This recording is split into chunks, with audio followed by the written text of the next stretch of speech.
ओम शांति। मैं हूँ बाबा की प्रीति और आप मुझे सुन रहे हैं YouTube channel role and soul पर। कर्मा की सीरीज़ के पिछले एपिसोड्स में हमने समझा कर्म, अकर्म और विकर्म में क्या डिफरेंसेस हैं। फिर हमने समझा था कि प्रारब्ध क्या होता है और प्रारब्ध कर्म क्या होते हैं। इसके बाद हमने ये भी देखा था कि प्रारब्ध कर्म की 3 कैटेगरीज क्या हैं: दृढ़ कर्म, अदृढ़ कर्म और दृढ़ादृढ़ कर्म। आज हम उसी सीरीज को आगे बढ़ाते हुए हम बात करेंगे कि कठिन प्रारब्ध को कैसे संभालें या कठिन प्रारब्ध को कैसे बदला जाए।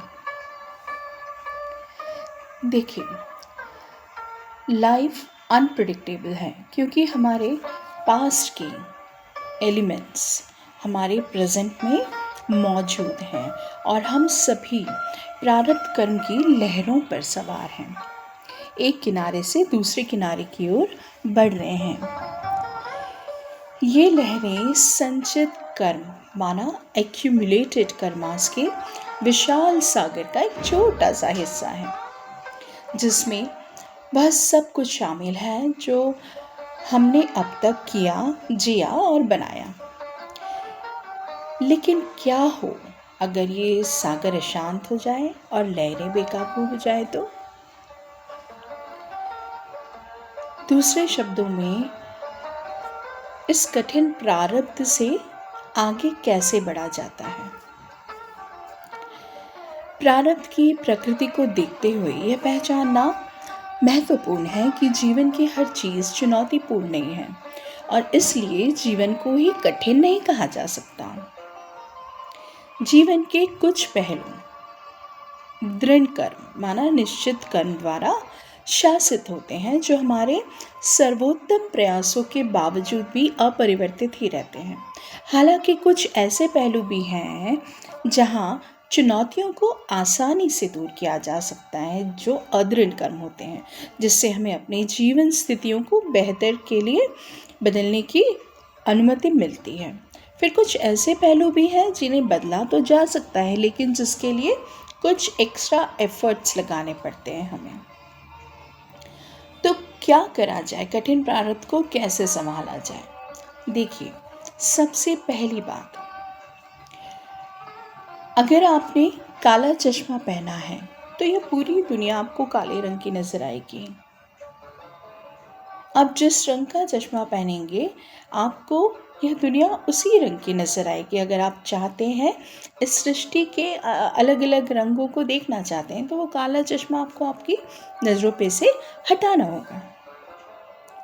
जब आप अपने जीवन में कठिन प्रारब्ध को देखते हुए यह अंदाज़ा लगाने लगते हैं कि शायद आपका पूरा जीवन ही इस तरह कठिन है, तो आप एक प्रेशर में खुद को ढाल लेते हैं। आप अपनी आंतरिक शक्तियों का उपयोग करना बंद कर देते हैं और परिस्थितियों के शिकार होने जैसा महसूस करने लगते हैं। यह ठीक नहीं है, क्योंकि यह निराशा की स्थिति पैदा करता है, जो आपको जीवन लोगों और विभिन्न स्थितियों को एक इफ़ेक्टिव वे में डील करने से रोकता है। इससे होता यह है कि प्रारब्ध के जिस हिस्से को आप अपना फ्री विल यूज़ करके इजीली बदल सकते हैं, प्रेशर में रहने की वजह से आप वह भी नहीं कर पाते। एज अ रिज़ल्ट क्या होता है, आप लोअर फ्रीक्वेंसी से ऑपरेट करना शुरू कर देते हैं, आप थका हुआ महसूस करते हैं और एक नेगेटिव विजन डेवलप कर लेते हैं अपनी लाइफ के लिए। और अहंकार जो होता है वह क्रोध, कम आत्मसम्मान, भय, असुरक्षा और अधूरी इच्छाओं के रूप में मजबूत होता जाता है। आप चीज़ों को बदलना चाहते हैं, लेकिन आप इसके बारे में कुछ नहीं करते, क्योंकि अब आप अपने पूरे जीवन को एक बड़ी ही समस्या के रूप में देखने लगते हैं। आप कठिनाइयों पर अपना फोकस ज़्यादा लगाने लगते हैं और अपनी लाइफ की सारी ब्लेसिंग्स और अच्छाइयों को नज़रअंदाज करते रहते हैं। यह आपके प्रारब्ध को और कॉम्प्लिकेटेड बना देता है, क्योंकि आपकी एनर्जी का फोकस सिर्फ नेगेटिविटी पर होता है, जिससे नकारात्मकता और मजबूत होती चली जाती है। इसलिए पहला कदम यह है कि आप अपनी लाइफ को overall as a whole negativity के लेंस से देखना बंद कर दें। लाइफ में जो छोटी छोटी पॉजिटिव चीज़ें होती हैं उन्हें देखने की कोशिश करें, उन्हें पहचानें और एक्सेप्ट करें, चाहे वो कितनी भी छोटी क्यों ना हो।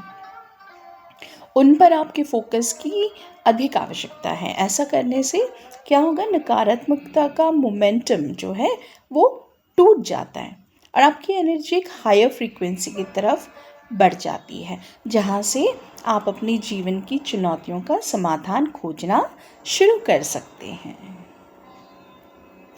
याद रखें, जब तक आपकी ऊर्जा एक हायर फ्रीक्वेंसी में अलाइन नहीं होती, आपका जीवन नहीं बदलता है।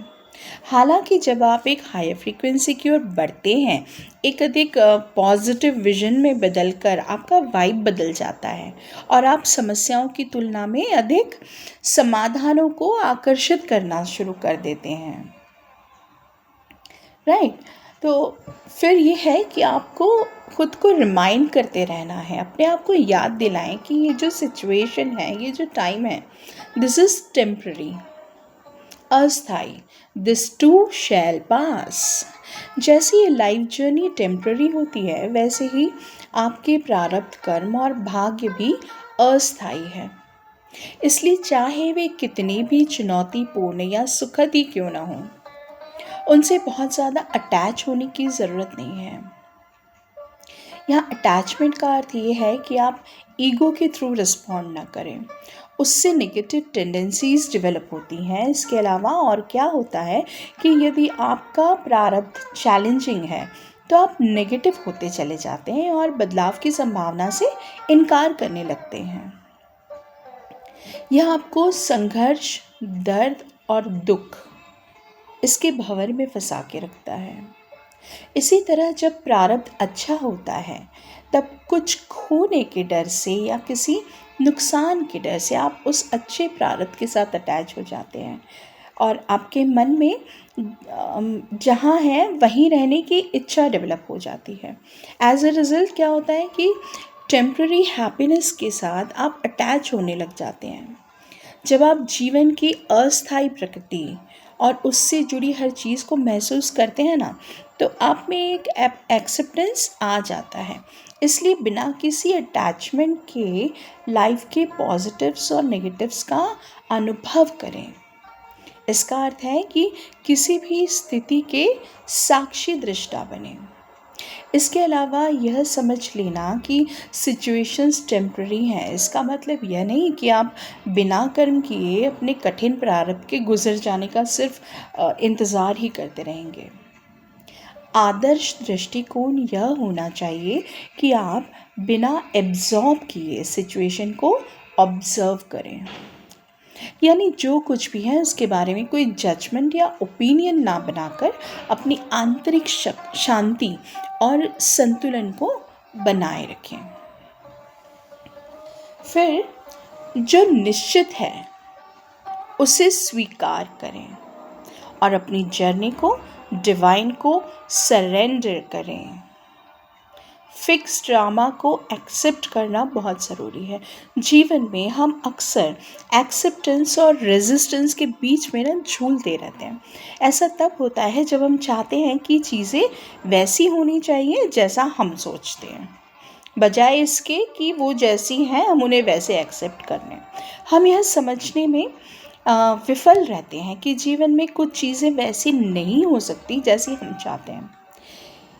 यहीं पर रेजिस्टेंस हमें सवालों, चिंताओं, अपेक्षाओं, विश्लेषण, क्रोध और डाउट से भर देता है, जिससे जीवन के हमारे एक्सपीरियंसेस और उससे जुड़े कर्म क्या होते हैं, कॉम्प्लिकेट हो जाते हैं।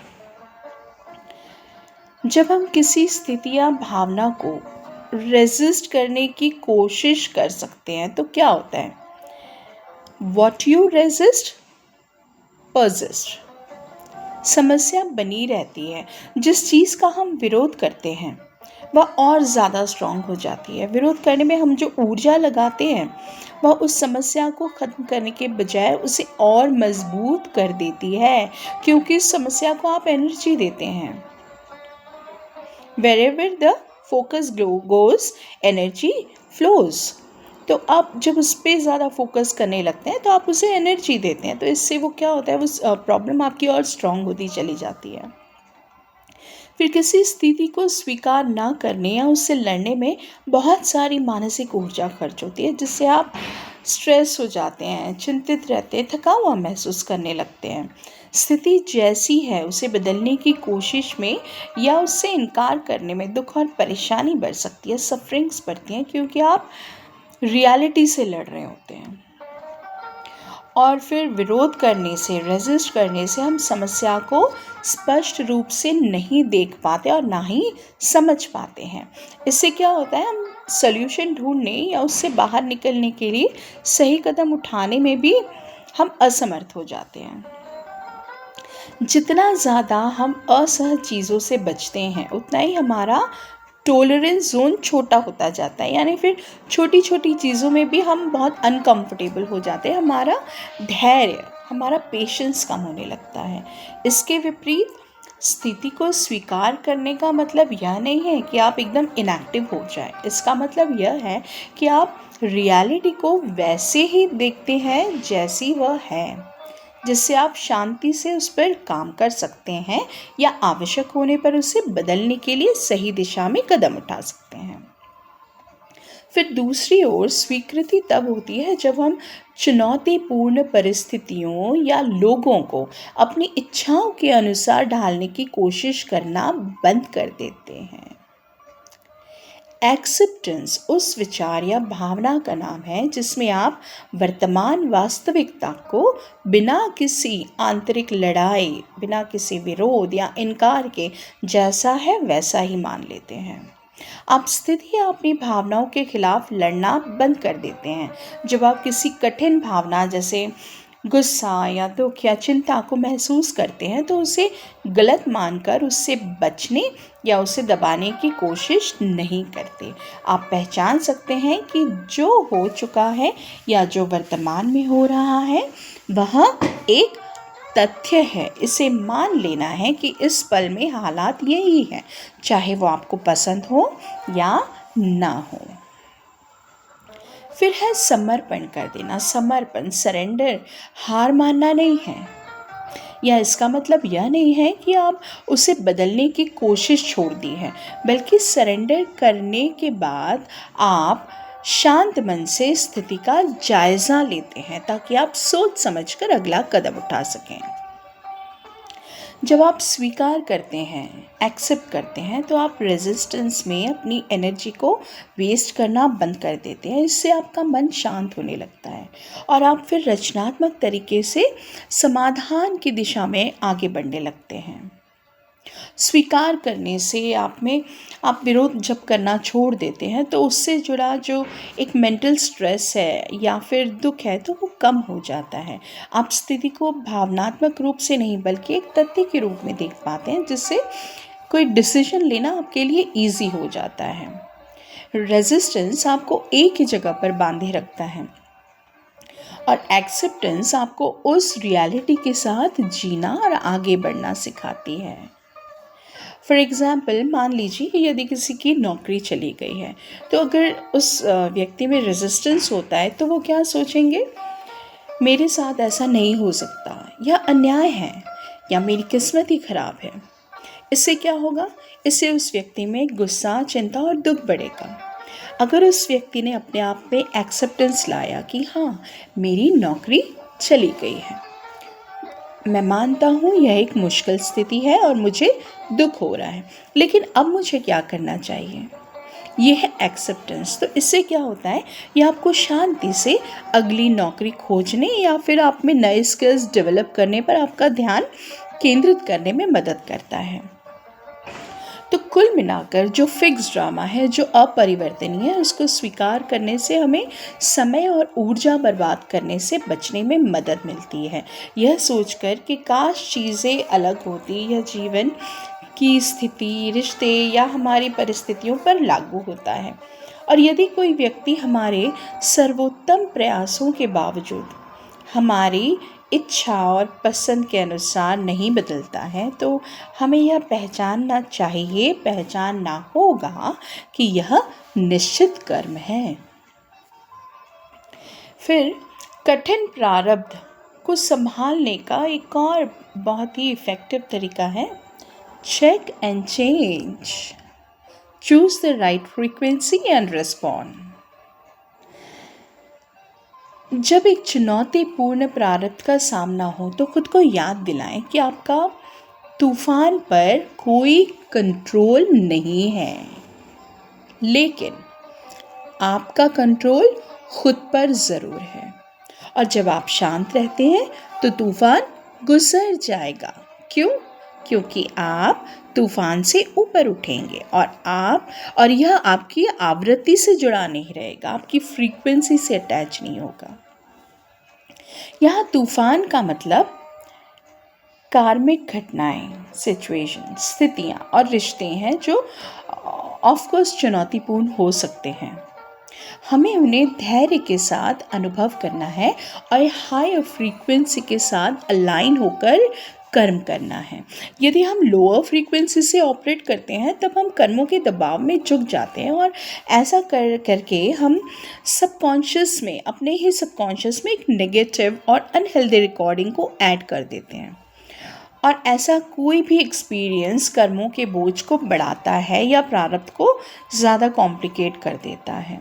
फॉर एग्ज़ाम्पल, यदि आप किसी ऐसे करीबी रिश्ते में फंसे हैं जहां दूसरा व्यक्ति आपकी अपेक्षाओं के विपरीत व्यवहार करता है और लगातार वही करता रहता है जो आप नहीं चाहते हैं, तो क्लियरली यह कर्मास की इक्वेशन ही है। यदि आप लोअर फ्रीक्वेंसी पर रहते हैं और गुस्सा, डिबेट या उनकी आलोचना करने वाली एक निरंतर मानसिक टिप्पणी के साथ आप रिस्पॉन्ड करते हैं, तो वो सब आपकी इरिटेशन या एंगर को और ज़्यादा बढ़ा देता है और आप फिर लोअर वाइब्स में ही रह के ऑपरेट करते रहते हैं। ऐसा इसलिए होता है क्योंकि आप रेजिस्टेंस की फ्रीक्वेंसी से रिस्पॉन्ड कर रहे हैं। लेकिन जब आप हायर वाइब्स या हायर फ्रीक्वेंसी पर रहते हैं और सेम सिचुएशन में रहने के बावजूद अपनी इनर स्टेबिलिटी को बनाए रखते हैं, तो आप अपने कर्म के अनुभव को बदल देते हैं। इसका मतलब यह है कि वो व्यक्ति वैसा ही है जैसा था, लेकिन आपके रिस्पॉन्स चेंज हो गया है। इसलिए ना तो आप परेशान होते हैं, ना ही आप में नेगेटिविटी आती है। इस प्रकार कठिन कर्म जैसा कि होना तय था वैसा ही प्रकट होता है, लेकिन चूंकि आप नकारात्मक प्रतिक्रिया नहीं देते हैं, उस कर्म का जो एक्सपीरियंस है वो थोड़े समय के लिए ही रहता है। क्यों? क्योंकि आप उस सिचुएशन को और उस व्यक्ति को भी एनर्जी नहीं दे रहे हैं। एज अ रिजल्ट, या तो वह व्यक्ति स्वयं को आपके जीवन से हटा सकते हैं या फिर आप उनके साथ डील करने के लिए अलग अलग रिस्पॉन्स चूज कर सकते हैं। ओवरऑल यह समझना ज़रूरी है कि एक हायर फ्रीक्वेंसी प्रेम, कृतज्ञता, शांति और स्वीकृति जैसी भावनाओं से जुड़ी होती है, जबकि एक लोअर फ्रीक्वेंसी भय, क्रोध, अपराध बोध और आक्रोश से जुड़ी होती है। वर्तमान वास्तविकता को स्वीकार करना आपको भय और निराशा की लो फ्रीक्वेंसी से बाहर निकलने में मदद करता है, लेकिन इसका मतलब यह नहीं है कि आप इससे सहमत हैं, बल्कि आप वर्तमान क्षण की वास्तविकता से लड़ना बंद कर देते हैं। अपनी वाइब्रेशंस को रेज करने के लिए ग्रैटिट्यूड की प्रैक्टिस कीजिए। कृतज्ञता। कठिन प्रारब्ध अक्सर भविष्य की चिंता और अतीत के पछतावे से जुड़ी होती है। अपने आप को वर्तमान में स्थिर करने के लिए माइंडफुलनेस या ध्यान, मेडिटेशन की प्रैक्टिस करें, क्योंकि प्रेजेंट ही वह टाइम है जहां आपके पास कर्म करने और अपनी फ्रीक्वेंसी को चूज करने की पावर है। चैलेंजेस या डिफ़िकल्टीज़ को सीखने और ग्रो होने की अपॉर्चुनिटी के रूप में देखें। यह मेरे साथ क्यों हो रहा है पूछने की बजाय पूछें कि यह मुझे क्या सिखा रहा है, या मैं इसका उपयोग कैसे बुद्धिमान बनने के लिए कर सकता हूँ या मजबूत बनने के लिए कर सकता हूँ। आप जिस चीज़ को कंट्रोल कर सकते हैं उस पर फोकस कीजिए। जैसे आपके कर्म, आपका रूटीन, आपका रिस्पॉन्स, आप इन्हें कंट्रोल कर सकते हैं। अपने दर्द से ध्यान हटाकर दूसरों की मदद करने पर ध्यान केंद्रित कीजिए, भले ही किसी छोटे तरीके से। सेवा के कार्य आपको दूसरों से जोड़ते हैं और प्रेम और उद्देश्य की हाई फ्रीक्वेंसी को मजबूत करते हैं। और ऐसी स्थिति में जब प्रारब्ध कठिन हो तो अपना आध्यात्मिक अभ्यास बढ़ाएं। योग को ज़्यादा समय दें, प्रकृति से जुड़ें, मुरली पढ़ें, फॉरगिवनेस की एनर्जी में रहें। क्षमादान स्वयं को या अन्य को भी क्रोध, दोष और आक्रोश जैसी लो वाइब्स में हमें आने नहीं देता है। मूल विचार यह है कि हालांकि आप अपने जीवन की फिक्स घटनाओं को नियंत्रित नहीं कर सकते हैं, लेकिन आपके पास अपनी आंतरिक स्थिति, अपनी फ्रीक्वेंसी, अपनी वाइब्स और अपने रिस्पॉन्सेस को चुनने की पावर है। लगातार हाई वाइब्स रिस्पॉन्सेस को चुनकर आप कठिन प्रारंभ के अपने अनुभव को बदल सकते हैं। अब इसके आगे यह समझना भी बहुत ज़रूरी है कि प्रारब्ध के प्रति हाई फ्रीक्वेंसी रिस्पॉन्स क्या है। प्रारब्ध के लिए हम हायर फ्रीक्वेंसी में कैसे रिस्पॉन्ड करें, यह हमें हमारी सबसे महत्वपूर्ण चर्चा पर लाता है कि कोई व्यक्ति कर्म के प्रति एक इंटेलिजेंट या हाई फ्रीक्वेंसी रिस्पॉन्स कैसे क्रिएट कर सकता है। इस प्रतिक्रिया की प्रकृति क्या है, चूँकि कर्म आत्मा के विकास और मैच्योरिटी के लिए एक सीढ़ी हो सकता है। वास्तविक विकास तभी होता है जब हम इसके प्रति बुद्धिमानी से प्रतिक्रिया करते हैं। इसके भी दो पहलू हैं, तो आइए हम उन्हें समझने का प्रयास करते हैं। कर्म के प्रति एक इंटेलिजेंट रिस्पॉन्स का अर्थ है कि हम चीज़ों को वैसे ही घटित होते हुए देखते हैं जैसे वे होते हैं, बिना भावनात्मक रूप से उसमें इन्वेस्ट किए। यानी हम प्रतिक्रिया में नेगेटिव थॉट्स या नेगेटिव इमोशंस क्रिएट नहीं करते हैं। इसका मतलब यह है कि जब हमें यह एहसास होता है कि हम किसी व्यक्ति या जीवन की स्थिति को नहीं बदल सकते हैं, तो सबसे पहली चीज़ जो हम करते हैं वह है खुद की रक्षा करना, प्रोटेक्ट योरसेल्फ। क्योंकि ऐसे ही क्षणों में हम अपने मन में उस आवाज़ के प्रति सबसे अधिक सेंसिटिव होते हैं जो हमें बार बार चिंता करने, तनाव लेने और नेगेटिव होने के लिए उकसाती है। जब भी हम खुद को किसी बाहरी स्थिति के कारण भावनात्मक उथल पुथल में पाते हैं तो हमें उससे अपना ध्यान हटाना सीखना चाहिए, भले ही हमारा मन इसमें लगा रहना चाहे। अक्सर हमारा मन स्थिति को बढ़ा चढ़ाकर पेश करता है और उसे जितना है उससे कहीं ज़्यादा बड़ा दिखाता है, और यह ठीक वही समय है जब हमें मन की बात सुनना बंद कर देना चाहिए। जी हाँ, हमें अपनी भावनाओं को ताले में बंद करके अपनी बुद्धि के द्वार खोल देना चाहिए। और यह बहुत महत्वपूर्ण है क्योंकि जहाँ कर्म सजा लाता है वहीं हमारी भावनाएं भी जेल बनाती हैं, जिससे दुख पैदा होता है। ऐसी स्थिति में हम अपने प्रारब्ध को सकारात्मक रूप से प्रभावित करने के लिए ज़रूरी अवेयरनेस को खो देते हैं। इसलिए कई बार भावनाओं पर बुद्धि को चुनना बहुत ज़रूरी है, क्योंकि हम में से कोई नहीं जानता कि हम अतीत में कहाँ लड़खड़ाए थे, और हम में से कोई भी परिणामों से भी नहीं बच सकता। किसी न किसी मोड़ पर हम सभी को अपने कर्मों के परिणामों का सामना करना होगा, क्योंकि इसी तरह हम लंबे समय से चले आ रहे कर्म ऋणों से खुद को मुक्त करते हैं।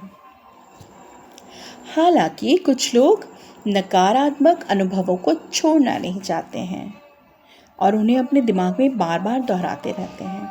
उनकी भावनाएं उन्हें एक नेगेटिव कर्म घटना या स्थिति से बांधे रखती है, जो अतीत के कर्मों के परिणामों का सामना करने के बाद समाप्त हो जानी चाहिए थी। तो इससे क्या होता है कि हम अपने अज्ञान भरे अतीत के कैदी बन के रह जाते हैं। अब यहाँ पर एक सवाल उठता है कि हम अपने विचारों और भावनाओं पर नियंत्रण कैसे पा सकते हैं। तथ्य यह है कि हम अपने विचारों और भावनाओं को नियंत्रित करने की कोशिश करके उन्हें नियंत्रित नहीं कर सकते हैं। यदि हम उन्हें नियंत्रित करने का प्रयास करते हैं तो वे केवल तीव्र होते जाते हैं और स्ट्रॉन्ग होते जाते हैं।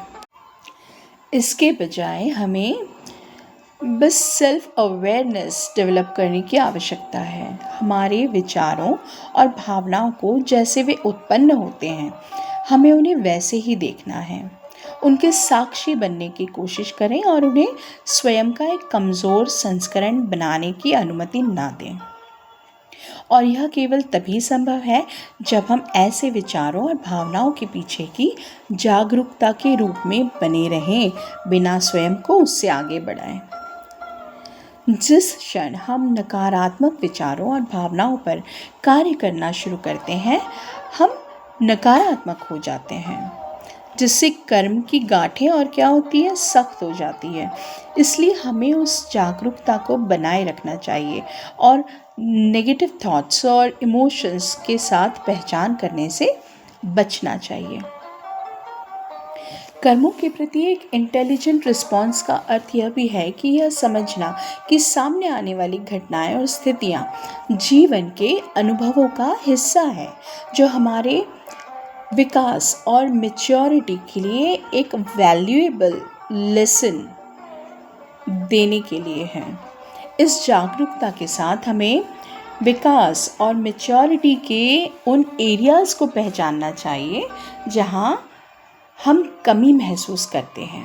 हमें उन टेंडेंसीज़ को चेक करने की ज़रूरत है जो कर्म हमें ट्रिगर कर रहा है, और यह पहचानना है कि यह टेंडेंसीज़ ही उस चीज़ के बीज हैं जो बाहरी तौर पर प्रकट हो रहे हैं।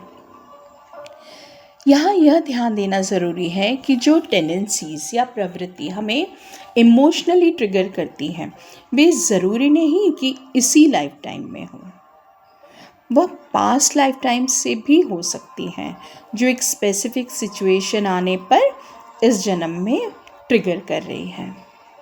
फॉर एग्ज़ाम्पल, यदि कोई आत्मा के व्यक्तित्व में बहुत अधिक एंगर है, क्रोध है, तो वे अनिवार्य रूप से ऐसे ही लोगों से मिलेंगे जो उस आत्मा के इस एंगर को, क्रोध को ट्रिगर करते रहेंगे।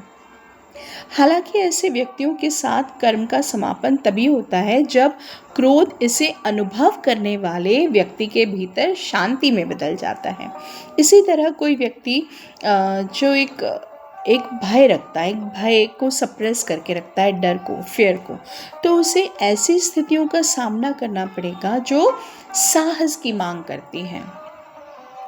केवल जब साहस उनके व्यक्तित्व का एक हिस्सा बन जाता है, तभी ये कार्मिक स्थितियाँ या तो कमज़ोर होंगी या घुल जाएंगी, अन्यथा वे दोहराती रहेंगी। इसीलिए कर्म की स्थिति हमें अपने भीतर क्या बदलने की आवश्यकता है, यही बात समझना ज़रूरी है। तो आज हमने यह समझा कि कठिन प्रारब्ध मनुष्य आत्माओं को सतह से हटकर अपने भीतर देखने, अपने दोषों को पहचानने और खुद को बेहतर बनाने के लिए प्रेरित करता है, जिससे वह धैर्य, सहनशीलता, दृढ़ संकल्प और विश्वास जैसे गुणों का विकास करते हैं। यह विकास ही स्वपरिवर्तन है। कठिन प्रारब्ध हमें संसार की क्षणभंगुरता का बोध कराता है और हमें ईश्वर या उच्च शक्ति की ओर मोड़ता है। कठिन प्रारब्ध ही हमें हमारे प्यारे शिव बाबा से मिलाता है, हमें आध्यात्मिक मार्ग पर चलने के लिए विवश करता है, जिससे हमारा आंतरिक रूपांतरण होता है। कठिन प्रारब्ध हमें यह भी याद दिलाता है कि हम अपने वर्तमान पुरुषार्थ से अपने भविष्य के प्रारब्ध को बदल सकते हैं। जब हम अपने कर्मों को सुधारते हैं और खुद में बदलाव लाते हैं तो हम अपने कठिन प्रारब्ध के प्रभाव को कम कर सकते हैं या उसे पूरी तरह बदल सकते हैं। कठिन प्रारब्ध ही एक ऐसा अवसर है जो हमें अपनी सीमाओं से ऊपर उठकर अपने आप को रूपांतरित करने और अधिक शक्तिशाली और शांत तथा आध्यात्मिक रूप से जागृत बनने के लिए प्रेरित करता है। तो इस बात को मन में समा लीजिए कि कठिन प्रारब्ध स्व परिवर्तन के लिए एक आवाहन है। अच्छा, तो आज के लिए इतना ही। शुक्रिया बाबा, शुक्रिया शुक्रिया। ओम शांति।